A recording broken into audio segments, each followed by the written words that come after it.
What's up, you guys? David here once again for another video, and modifying your car comes with some risks. Sometimes when it comes to go fast parts, you could break your car, or when it comes to cosmetic stuff, there's actually a lot of options out there now. Recently, you might have seen I spray painted my entire 240SX coupe just so it was all one solid color. However, with spray paint, that takes a lot of preparation and it only came out, well, okay. The good thing is that there's other stuff out there, and I'm sure you've heard of this stuff, and it's called Plastidip. Plastidip is either a love it or hate it product. I personally love it. I'm gonna show you why, because it's so fun to mess with.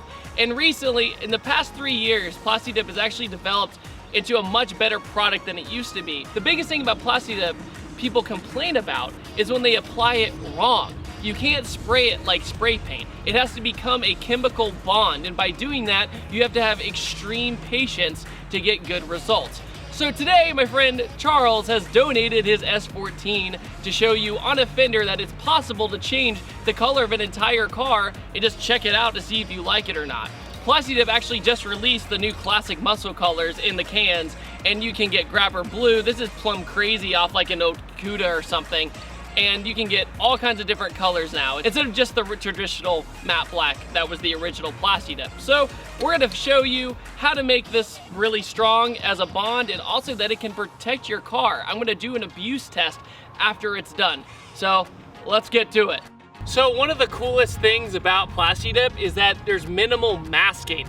With paint or even spray paint, you have to do everything pretty much perfect. Since Plastidip is peelable and very forgiving, you can pretty much spray as you want, but I'm gonna do minimal masking just to show you that you do kind of the same technique, just not as serious and not as strict. So I'm gonna cover up the wheels and the tires, and also some of the hood and maybe some of the door, but I'll also spray a part of the door just to show you how easy it is to peel it off once you have the chemical bond. I'm gonna do the same trash bag technique we did for the spray paint. So, oh man, he's really low though, so this might take a second.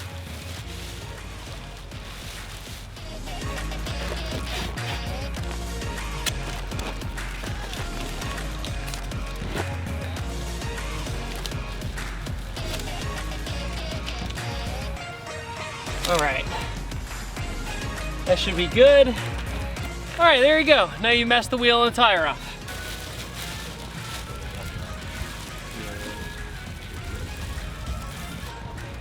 There we go. And now you can go like that.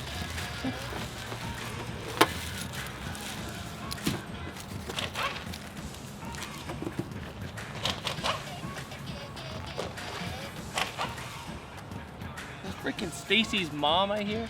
She's got it going on. Hot.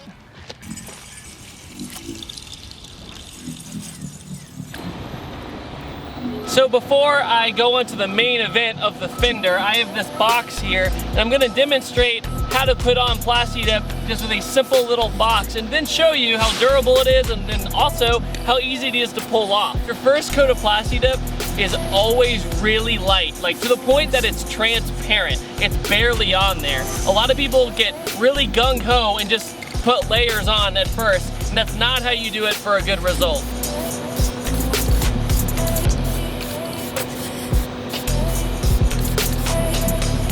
Boom, first layer. So between each coat, you wanna wait about 10 to 15 minutes. I can't express how patient you have to be to do Plastidip, and that is where errors happen. So we're gonna do the same thing to the fender with a very light coat using the spray can.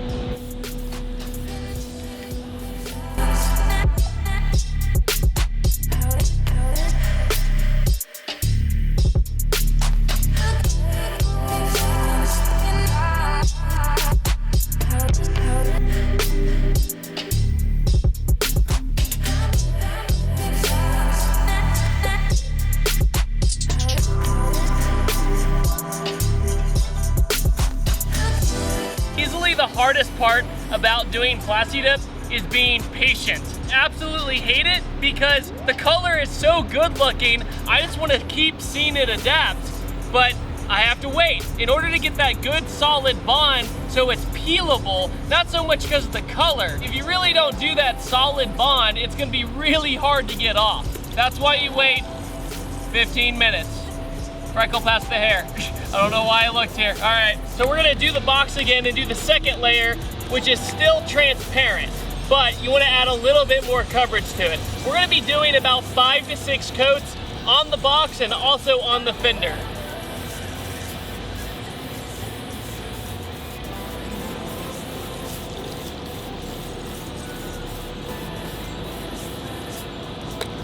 Done.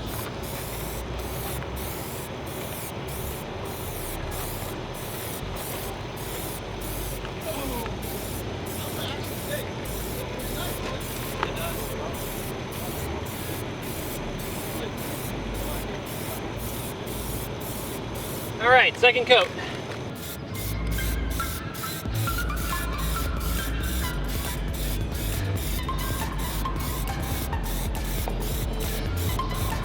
Brianna, what do you think? Looks great. Are you lying? I'm not.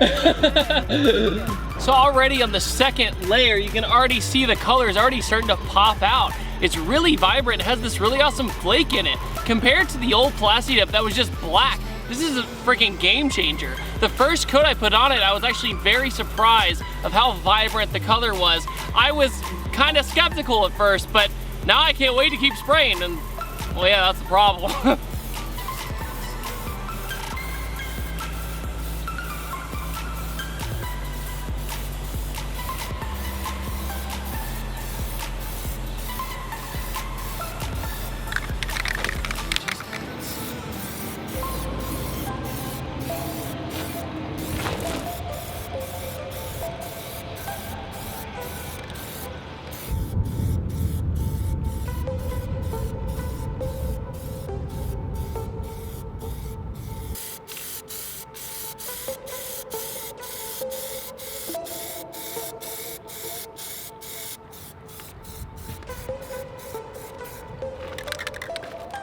So now we're getting towards the end of the process. Coats later are way heavier than the first ones, which are more transparent. Now we're creating the rubber bond, and thus we're gonna make it peelable by taking that process slow.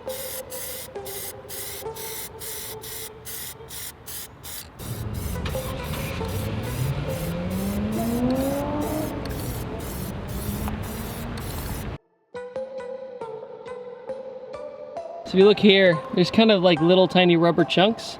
That's where I kind of overdid it just a hair, but they literally wipe right off if you just push them off. It's no big deal. And the Plastidip is undamaged. Another thing too is you might notice some overspray right here. It's like a dust. And the reason it's like a dust is because it didn't bond enough like this will. This is gonna peel off like a piece of rubber essentially. This just, you know, like that. It's just, well, pieces of rubber. What do you think of the color? It's purple, I like it. All right, now onward onto one of my favorite parts, and that is peeling it. So here we have the box to demonstrate everything. And one, I'm gonna show you by using a rock that it really takes a lot to get through Plastidip. I'm scratching right at it. And so if you're on the highway or something, and Charles gave me permission to do this, it's gonna protect your paint. It literally acts as a little tiny wrap, essentially. It's just a cheaper version. Like this, still nothing through the paint. That's it. Look at that, see? Peels off like rubber. That's so cool. But you can also put your finger down and it'll tear. This is how you definitely know you've applied it right, is when you get the kind of side pieces of rubber hanging off. All right, there it is again, see? Look at that. Now hold on to the piece of rubber and gently peel it from the tape.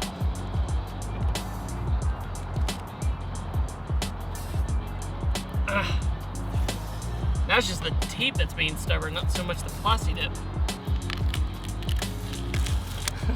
Such cool material when it finally bonds. I always get a kick out of it.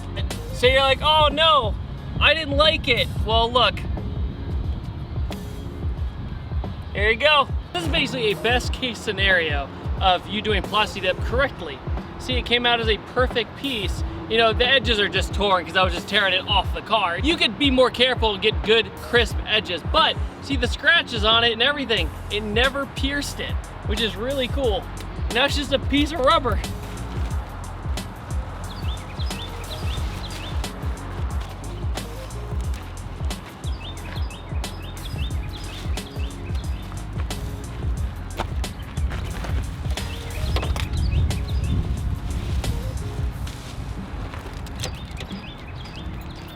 So what did we learn today? We learned that Plastidip is a really fun thing to mess with if you want to try out a new look. Say Charles wanted to check out what his car would look like purple, but didn't want to do the entire thing in case he didn't like it. But the good thing is that even if you mess up, it's no big deal. You can peel it right off and we'll go right back to the normal color. So let's do it. Charles, you excited to peel this? Yes. I know, it's so very gratifying. It's so gratifying. Before I peel this, I do want to make sure that what you learned today was it's possible to do an entire car with cans, but it's a little bit harder to do. It's a little less consistent. The way to go to do an entire car is to use a gun and a gallon of Plastidip if you're going to dip your car. So with that, you're gonna get a much better result, and whenever we do that down the road, you'll see why. Thank you all so much for watching this video. I'll see you guys next time. Don't forget to subscribe and have a great day. Okay, time to peel.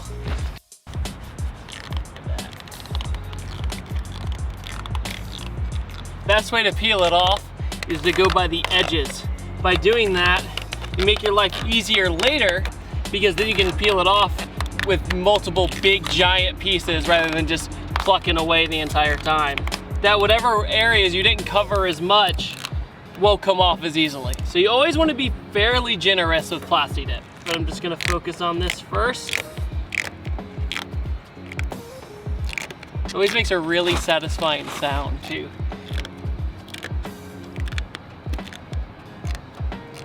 All right. I'm sure there's a YouTube channel out there that just has clips of people peeling Plastidip, just for the visual satisfaction. Look at this. Hey. This is good Plastidip. It's smooth and not that rough. Up here, I screwed up and put a little too much layers on. That's why you're getting this bubbling, because I shot the can too close to the fender. So you want it to have about 12 inches away. As you see down here, it came out perfect because I did that.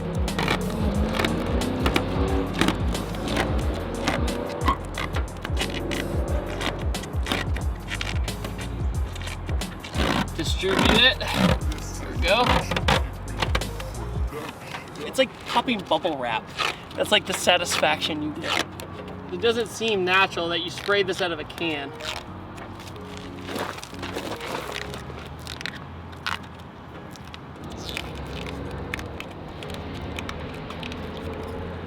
I feel like I'm operating on an alien. You kind of want to grab it towards the car. So if you pull towards the edges, it's gonna tear. No matter what, it is durable stuff, but still, it's literally thin rubber you're dealing with. But it's very durable. So the better you do it, the easier it is to pull off.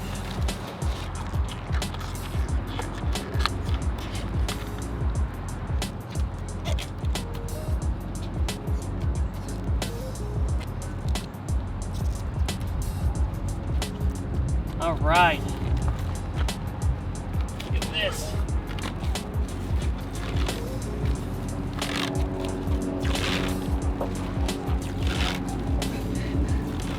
See, this is why you do the edges first. Because look, it's literally, boom! Tire fender, look at that. Oh, shut up, Thomas.